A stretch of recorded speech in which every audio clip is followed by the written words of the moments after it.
de 1970. O prólogo do Espírito do Rock é a alma do vazio do Léxico, que é o que eu vou apresentar. Eu me chamo Roberto Alexandre.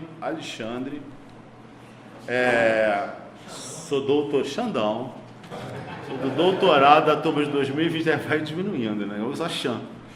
E aí, o meu projeto de pesquisa chama-se Barra Lúcifer, História e Memória do Rock Brasileiro dos anos 1970. Assim, deixa eu começar aqui. Engraçado, né? A gente está na mesma mesa, eu e o Arthur estava falando de cinema, eu vou começar falando de cinema. Esse texto aqui, ele, apesar do título que eu coloquei, na verdade ia ser só o vazio do léxico mesmo, mas ele não diz respeito diretamente à minha pesquisa. Não sei nem se ele vai ser utilizado, não sei nem se ele é necessário, porque ele é um prólogo, como eu mesmo já disse no título.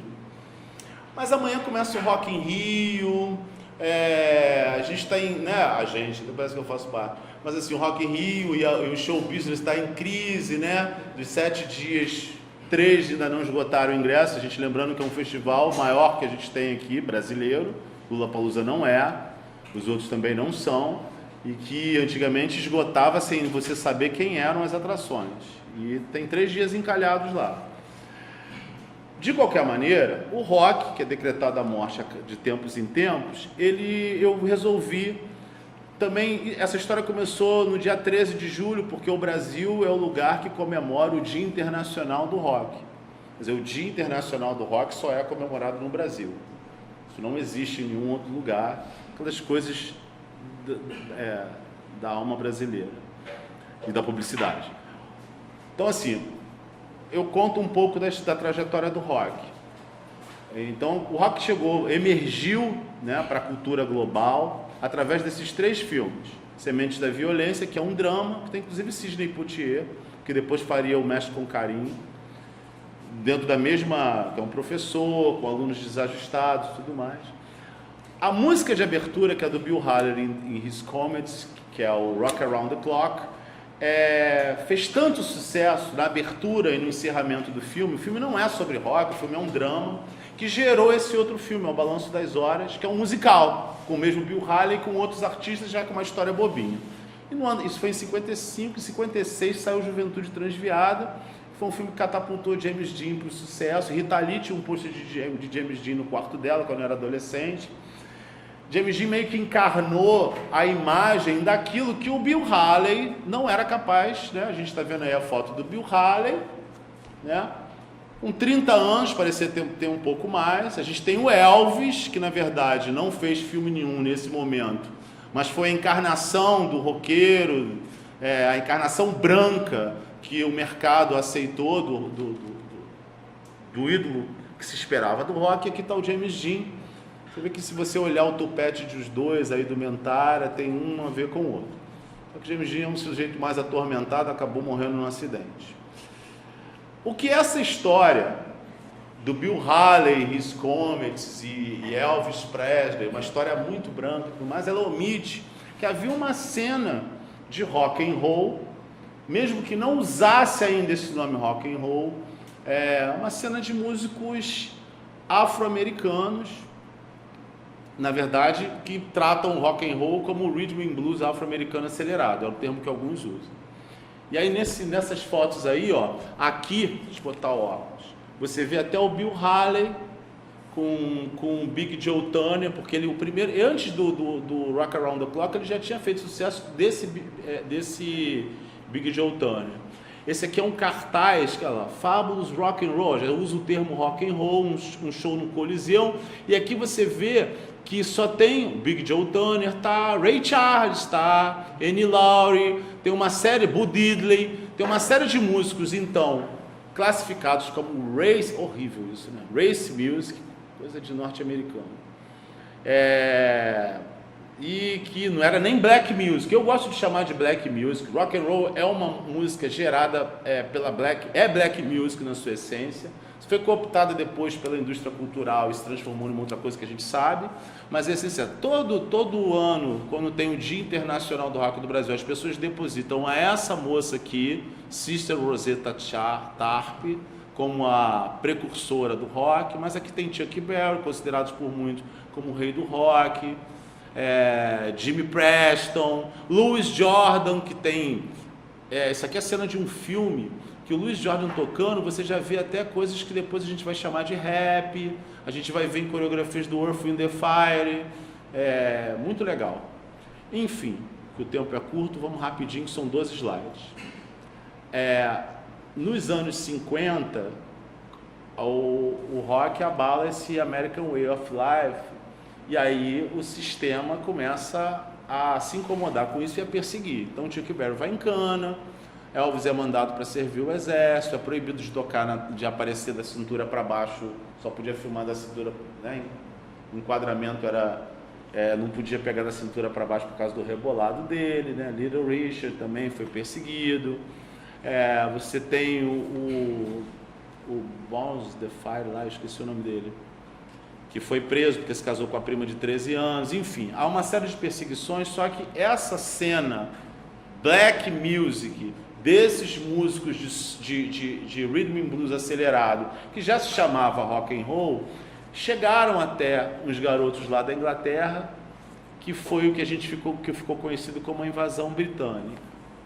E aí tem as principais bandas, né? Beatles em primeiro plano aí, Rolling Stones, The Who, menos The Animals, Kinks, Herman Hermits, esses outros que estão aqui, essas capas de disco aqui, The Zombies, Dave Clark Five, todos nós já ouvimos essas músicas, nem que seja num filme da Sessão da Tarde.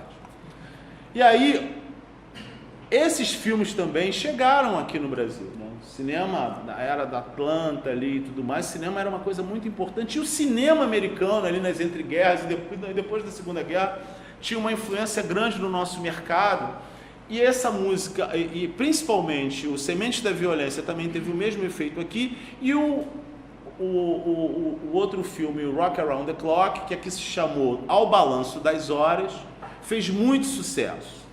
Fez tanto sucesso que essa cantora aqui, a dona Nora Ney, que era uma cantora de samba-canção, gravou uma versão em inglês, só que intitulada Ronda das Horas. No compacto está escrito Ronda das Horas, mas ela está cantando em inglês a versão de Bill Haley.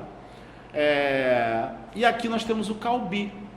Calbi Peixoto gravou o primeiro rock and roll brasileiro, chama-se Rock and Roll Copacabana, e aqui ao lado a gente tem uma cena do filme Minha Sogra é da Polícia, onde você tem o Calbi em primeiro plano, você tem o Carlos Imperial, tá dando para ver de boa? Sim. Eu estou olhando aqui para a tela. E você tem o Carlos Imperial aqui, que é um cara, apesar de canalha, muito importante para essa primeira cena do rock and roll. Aqui você tem o Erasmão, né? E aí você tem o Roberto Carlos. Erasmo aqui, inclusive, ele tá, nessa outra cena que eu acho que dá para ver, ele tá com saxofone, que Erasmo mal tocava violão, saxofone nem pensar. Mas eles estão numa cena do filme, né? Numa banda de rock. E aqui você tem o The Sputniks, que você tem Tim Maia e o Roberto aqui do lado. Os outros, eu sempre esqueço o nome, que é o Arlene e o Wellington. Não é isso?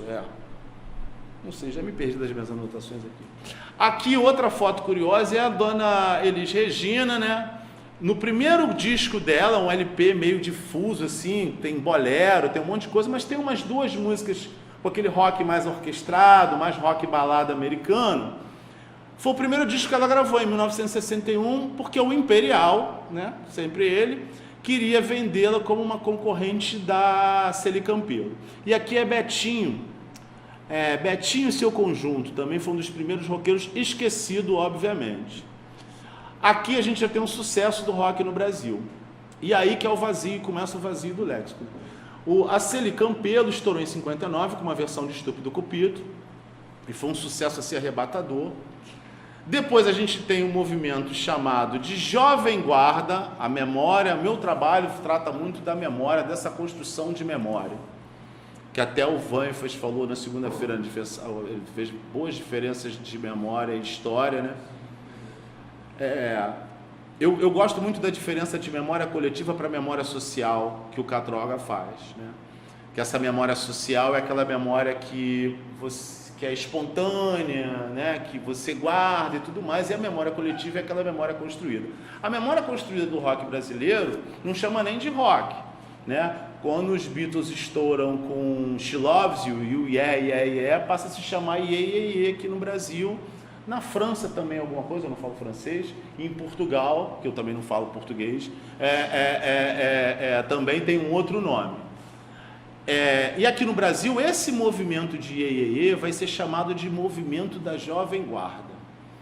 Então, no meu texto, eu tento explicar que Jovem Guarda foi um programa de TV de muito sucesso na TV Record, muito antes da MTV. A TV Record não passava clipes, mas tinham programas musicais, haviam programas musicais, diariamente, né? E essa foto é curiosa, eu tirei isso tudo aqui daquele Pinterest, né? Não sei se pronuncia assim. Aqui está o Rony Von, que nunca participou da Jovem Guarda, e ele é considerado o príncipe da Jovem Guarda. Ele agora está com 80 anos, volta e meia, quando ele pode, ele nega isso. E aqui está o Eduardo Araújo, do Bom, que também está como integrante da Jovem Guarda e nunca se apresentou no programa. Por quê? O Rony Von tinha um pequeno mundo de Rony Von, que foi uma espécie de geladeira que a Record colocou para ele não ameaçar o reinado, né? Roberto Carlos era um fenômeno reconhecido, já estava se destacando até da Jovem Guarda, tanto é que ele sai do programa antes do programa terminar. E o Eduardo Araújo tinha um programa na TV Excelsior. Com essas coisas da televisão, né, eles eram proibidos, havia um contrato que se você se apresentasse em um outro programa, você não poderia tocar na Jovem Guarda. Né? E Caetano, né, um dos caras que foi lá, pensou o movimento tropicalista, que naquele Verdades Tropicais ele fala que ele não gostava do nome. Depois ele aceitou Tropicália, que era uma instalação do Hélio Oiticica, mas tropicalismo ele nunca gostou. Ele se apresentou 2 vezes no Jovem Guarda. Betânia que falou bem do Roberto Carlos para ele, e ele virou fã do Roberto Carlos. Aquela memória ali faz com que a gente apague o Tony Campelo, que fez sucesso e apresentou o programa junto com a irmã Celi Campelo. O Rony Cord, da Rua Augusta, que é um rock que vocês já devem ter ouvido. Falar de música às vezes é complicado, que bom era ouvir, né? Bom estar com a caixinha aqui e sair tocando. Aqui o Sérgio Murilo, um grande ídolo, e aqui é o Carlos Gonzaga, que estourou com Diana. Não se esqueça, meu amor, que se tivesse um microfone eu cantava, mas sem microfone eu me recuso. E aí, esse cara aqui foi um cantor de samba canção, foi um cantor de bolero, que aos 32 anos mudou a carreira dele, e gravou Diana, e foi um enorme sucesso, e ele virou um ídolo para as teenagers da época, né? Mineiro, preto, já com 32 anos, ele virou ídolo das meninas, tocava em circo, tocava em clube, vendeu muito compacto, e esse cara, assim, é completamente apagado, como os outros também. Aqui, aí eu já vou dar um salto, estou correndo para não estourar o tempo é disciplina. A gente já chega no tropicalismo. Eu escolhi essas fotos porque, assim, Caetano diz tudo lá no Verdade Tropical, e ele passa assim, ele fala da Jovem Guarda, ele fala que Gil estava muito influenciado pelo Sgt. Peppers, que ficou até ao contrário a foto aqui, pelo Sgt. Peppers e pela Orquestra de Pífanos de Caruaru. Eles queriam misturar isso, ele queria misturar Carmen Miranda com Jovem Guarda, com Chacrinha. Mas aí você olha a capa do primeiro disco do Caetano, você olha o Gil com a farda lá da Academia Brasileira de Letras, e você olha a capa do Jimi Hendrix Experience, né? Que é um disco fundamental, e as fardinhas dos Beatles, e você olha a imagem da Gal, né? De guitarra em punho, cabelo aqui, lá, Black Power Hendrix, né? E você vê a foto do Tropicália. A base dessa tomada revolucionária da nova música popular brasileira, que ainda não se chamava MPB, a base disso era uma base do rock, da contracultura e do rock psicodélico que estava acontecendo no exterior. Tá? Por mais que se adorasse a bossa nova, na verdade eles adoravam João Gilberto, não tinha nem, né, não era nem a questão. Bossa nova foi um nome posterior, que muitos das pessoas que fizeram parte da bossa nova, a gente saía da praia, tocar violão lá no apartamento, não tinha nenhum movimento articulado, nem nada disso. O tropicalismo foi um movimento articulado, com manifesto e tudo mais. O disco manifesto, né, Tropicalia ou Panis et Circense, está aqui a foto da capa, né? da qual tá aí o Tom Zé, o Duprá. Mas assim, essa coisa de misturar música clássica, vou ler mais não. A música clássica com tá. Ih, já vou terminar. A música clássica era uma coisa que os Beatles estavam fazendo lá fora, né? E aí tem umas fotos aqui, que é o Caetano, que é fundamental, com os Beach Boys, uma banda argentina que veio aqui para o Brasil e ficou. Tem o Gil com os Mutantes, fundamental banda de rock brasileira. Tem o Caetano aqui, ó, apreciando um álbum aqui dos Beatles. Tem a Jovem Guarda, né, que inspirou o Caetano, a guitarra elétrica e tudo mais. E aqui tem um cartaz onde tudo dançou, que é quando eles começaram, o Caetano e o Gil se apresentar com os Mutantes na Boate Sucata, lá do Ricardo Amaral. Foi o que, a princípio, foi o motivo lá, um radialista que disse que eles respeitaram a bandeira e tudo mais, foi por isso que eles foram presos e expulsos do país. Aqui tem essa foto aqui é do programa Divino e Maravilhoso, como a Record fazia programas. Eles tiveram um programa, a Tropicália teve um programa. Aqui é a lamentável passeata contra a guitarra elétrica de 67, então temos a Dona Elis, né? O Gil, enfim, Edu Lobo. Aqui uma outra foto, e aqui tem a Gal se apresentando também com os mesmos Beach Boys. Isso aqui tem no YouTube. Ela está apresentando o Divino Maravilhoso. Se isso não é rock and roll, eu não sei o que é. E na década de 70, o rock brasileiro fica limitado a esses artistas, né? Raul Seixas, Rita Lee, Secos e Molhados e Novos Baianos, muito pelo crescimento da Globo, né? Em audiência, aquelas aparições no Fantástico, em alguns programas na TV Tupi. O Divino Maravilhoso não é na Record, perdão, é na TV Tupi, eu me enganei. Só que na verdade a gente tem essa produção aqui nos anos 70. Né? Tem Rita Lee, tem Secos e Molhados, tem o Clube da Esquina, que é um movimento de rock, né? Com influência dos Beatles e do rock progressivo. Tem o disco Milton, que tem lá com Som Imaginário, que era uma banda de rock progressivo. Tem Beto Guedes, né? Tem o Terço, tem uma série de bandas. Não houve assim um artista ou outro que, por uma série de fatores, tem os Novos Baianos, que vão misturar depois muito mais a música brasileira. Na verdade, tem um autor, acho que tem um livro ali, um livro desse tamanho, caríssimo, tá fora, que ele faz uma comparação do rock and roll com o Império Romano, que a gente conversava até sobre isso. Né? Essa coisa dele se instalar num determinado local, mas ele absorver a cultura local. Né? Ele faz essa analogia. E muita coisa que se passou a chamar de MPB nos anos 70, na verdade, tem por base rock brasileiro, de ótima qualidade. Né? Rock brasileiro. Esses documentários aqui foram os documentários que me inspiraram para fazer esse texto. Né? Jovem aos 50 anos, está no YouTube, que é um inventário legal sobre E aí você tem, na época da Atlanta, você vai ter uma série de filmes com números de rock, porque sempre tinha musical durante o filme, mesmo que o filme não fosse musical. Então você tem Paulo Silvino cantando rock, né? Um monte de gente cantou rock no cinema. Tem esse documentário aqui que é muito legal, que é o Tropicália. Uma Noite em 67 está na Netflix. E esse aqui, só parei nesse slide aqui para falar isso. Esse aqui, Sotaque Elétrico, é um documentário, ele não está mais de graça por aí. Você tem que, sei lá, acho que não está mais, tem que ser no canal curto, você tem que pagar alguma coisa. Esse sotaque elétrico, em algum momento, ele levanta a hipótese que a guitarra elétrica foi inventada aqui no Brasil. Caetano também, nas suas memórias, misturado lá com história e tudo mais, no Verdade Tropical, ele também fala um pouco isso. O Dodô, ele inventou um negócio chamado pau elétrico. O que é uma guitarra? Madeira maciça, com captadores, eletricidade e as cordas. E aí você emite som, aquilo sai num amplificador e vai para uma caixa de som. Ele inventou o pau elétrico para poder amplificar o som do carnaval, mais ou menos na mesma época em que o seu Les Paul estava lá inventando a guitarra elétrica. Então assim, e os caras vinham para cá, né? Aqui teve base, né? Militar, americana e tudo mais. Então isso foi assim, no início dos anos 40, vamos dizer assim.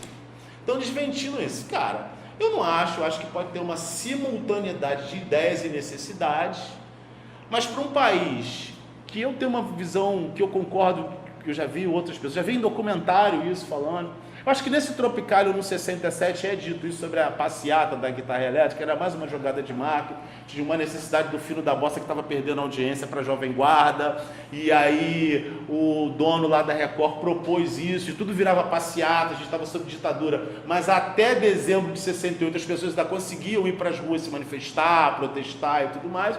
Aí ele se meteu nessa e o Gil por Amizade, o Edu Lobo, o pai lá do Jardinzinho, Jair Rodrigues, que apresentava o Fino da Bossa, encabeçaram isso e a galera se aglomerou lá perto da Record e tudo mais. E um país que provavelmente também teve a questão é uma ironia isso, né?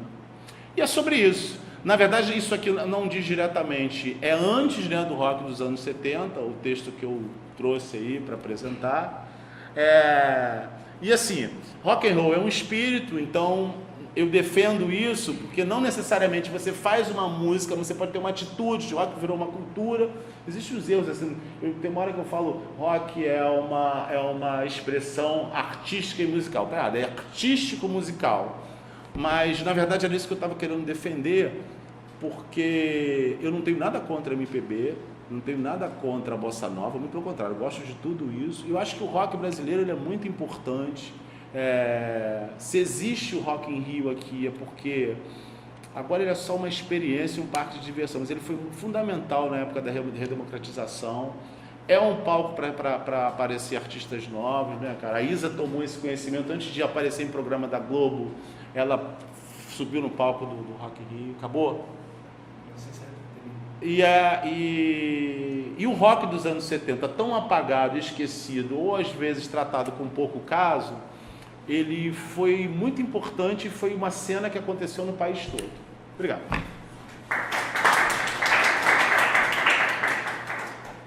Meu nome é Alberto Fraga, eu sou aluno do doutorado, primeiro ano ainda, estou começando, né? O trabalho que eu vou apresentar se chama Resistência e Memórias no Carnaval Carioca, Influência da Negritude, Papel Contínuo da Escola de Samba e na Preservação da Cultura Afro-Brasileira. Como vocês podem perceber, eu tenho problema com o título, que eu sempre boto longo. A minha dissertação foi a mesma coisa. A professora reclama 3 linhas de título, é complicado, né? Mas, enfim, eu tenho esse problema. Eu estou apresentando esse trabalho justamente quando eu falo no caso, com conversa com o meu orientador, né, que eu tinha 2 opções. Trazer um artigo que eu tinha escrito, que era sobre malandragem, ou fazer, como ele fala, né, um ensaio do que eu quero propor para o meu doutorado, né? E como a gente, obviamente, é oprimido pelos nossos professores orientadores, eu tive que... Mentira, estou brincando, mas eu acatei a ideia dele, que é justamente trazer que ideia eu estou querendo trazer para o meu doutorado, né? Eu posso falar que é uma continuação da minha dissertação. Na minha dissertação eu trabalho com a letra de samba enredo, justamente tentando entender como que ele forma uma identidade negra brasileira. Eu entrevistei alguns professores, provavelmente o Felipe está aqui, foi um dos meus entrevistados, e a partir de algumas entrevistas que eu fiz, teve uma frase de um professor, ao longo da entrevista, que ele falou: a escola de samba é a forma de pensamento negro do negro brasileiro. A partir disso que eu tento, né, trazer a minha pesquisa de doutorado. E eu ainda adiciono, por mais que muitas vezes isso seja contraditório. Vou me explicar por que ao longo da minha apresentação. Primeiro, ao longo do meu artigo, eu tento trazer a palavra escola, né? A escola, a gente está relacionado a ensinar. Então, o que essa escola de samba está ensinando para a gente, né? Que valores são esses que a gente está ensinando para a sociedade em geral? E aí eu trago, né, justamente que estão tentando preservar, né, a escola de samba enquanto fonte de uma sociabilidade negra do pós-abolição, no início do século XX, está justamente tentando trazer e manter esses valores que foram trazidos na diáspora africana para o Brasil, né? E aí eu trago, por exemplo, um autor mais conhecido, que é o Stuart Hall, que ele vai falar justamente da marca da negritude, e acho que dialoga bastante com o que você falou, dessa marca que preserva o rock, né? O rock sendo marcado pelo afro, e o Stuart Hall, obviamente, não é um autor brasileiro, então ele não está pensando samba, mas eu pego o pensamento dele para falar do samba, que justamente a América é marcada culturalmente, musicalmente, por essa marca da africanidade, da vinda da população negra à América, ao Brasil. E, inicialmente, eu tenho que fazer uma contextualização histórica, como bom historiador, trazer justamente essa formação dessa identidade negra a partir da margem, da perseguição do início do século XX, a partir das leis da vadiagem, a partir da perseguição aos toques rítmicos. Aí a gente não tem uma lei especificamente falando do samba, é proibido o samba, mas tem leis que proíbem o toque com tambor, ligados à capoeira, ligados ao candomblé. Então, esses sambistas estão sendo perseguidos nesse início do século XX.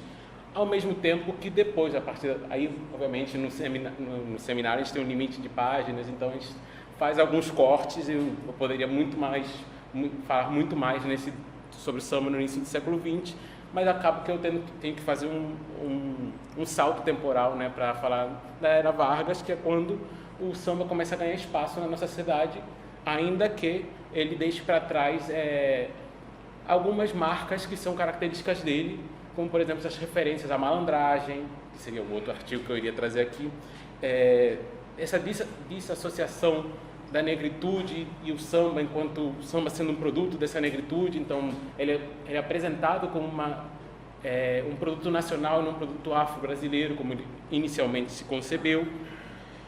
Mas ainda que, aí quando eu resgato o que eu falei no início, ainda que ele seja o pensamento negro brasileiro, ele, no início, tem suas contradições. Por quê? Porque ele apresenta enredos que não necessariamente refletem isso. A gente vai ter a Portela apresentando homenagem a Dom Pedro I, a Dom Pedro II, a Princesa Isabel, aos grandes líderes, aos nossos grandes heróis nacionais naquele momento, né? Os temas pátrios, como assim chamados na época. Mas ainda assim, aí eu pego uma frase do Luiz Antônio Simas, ainda assim, por exemplo, a bateria da Portela está tocando para Oxóssi. Ainda assim, a comunidade samba, em sua maioria negra, e aí eu uso o termo comunidade, ainda está desfilando. Então, a partir de corpos que dançam, a partir de corpos que tocam, essa negritude ainda está sendo preservada, ainda que o tema não seja, a negritude não seja um tema principal naquele momento. Aí eu faço mais um pequeno salto temporal para trabalhar os enredos da década de 60. Rapidamente eu cito, na historiografia na historiografia sobre samba, a gente chama de Revolução Salgueirense, né? Que é quando os enredos são chamados de enredos afro. Eu acho bastante complicado a gente chamar enredos afro ainda hoje, né? Porque é completamente diferente fazer um enredo sobre Martim da Vila, que é uma figura do samba negra, que é diferente de trabalhar Zumbi dos Palmares, que é diferente de trabalhar, sei lá, cultura banto, que é o próximo Carnaval da Mangueira vai ser a cultura banto no Rio de Janeiro. São temas diferentes e englobados como afro, né? Muito levianamente, mas ainda assim, na historiografia sobre o Carnaval, a gente chama de enredos afro, que surge a partir da década de 60, ganham mais força a partir da década de 80, com a redemocratização. Ali na ditadura ainda tem uma perseguição a esse tipo de temas, especialmente citar orixás e fazer menções à religiosidade de matriz africana. Então, a partir do artigo, aí entrando um pouquinho mais da parte mais teórica, que é justamente a noção, a minha proposta no artigo é justamente trazer esses teóricos que eu vou tentar utilizar ao longo do meu doutorado, que são vão ser a base da minha pesquisa, né, ao longo desse processo. Que aí eu vou trazer Beatriz Nascimento, justamente com a questão que ela trabalha a continuidade histórica, né, o conceito de quilombolismo, né, que ela faz uma relação praticamente direta entre o processo de quilombos no Brasil colonial, justamente com o processo de favelização e de instituições que ainda marcam, que ainda preservam a cultura afro-brasileira. Então, a gente tem a capoeira, a gente tem a escola de samba, a gente tem os terreiros de candomblé, etc, etc. Então, para ela, há uma continuação direta entre esses processos, né? Tanto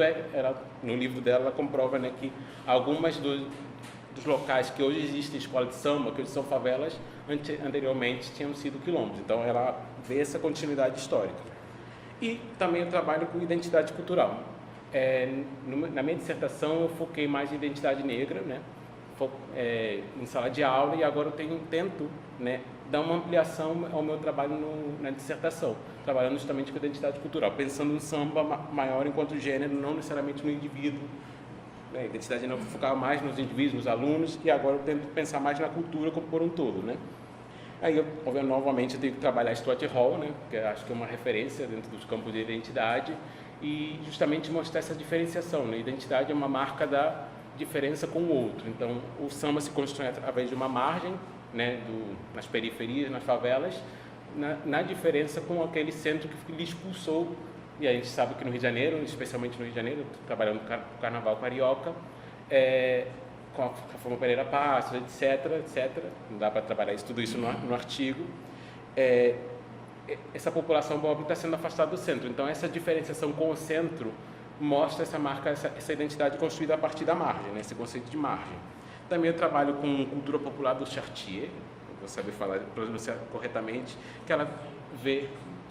Tá certo? Sim.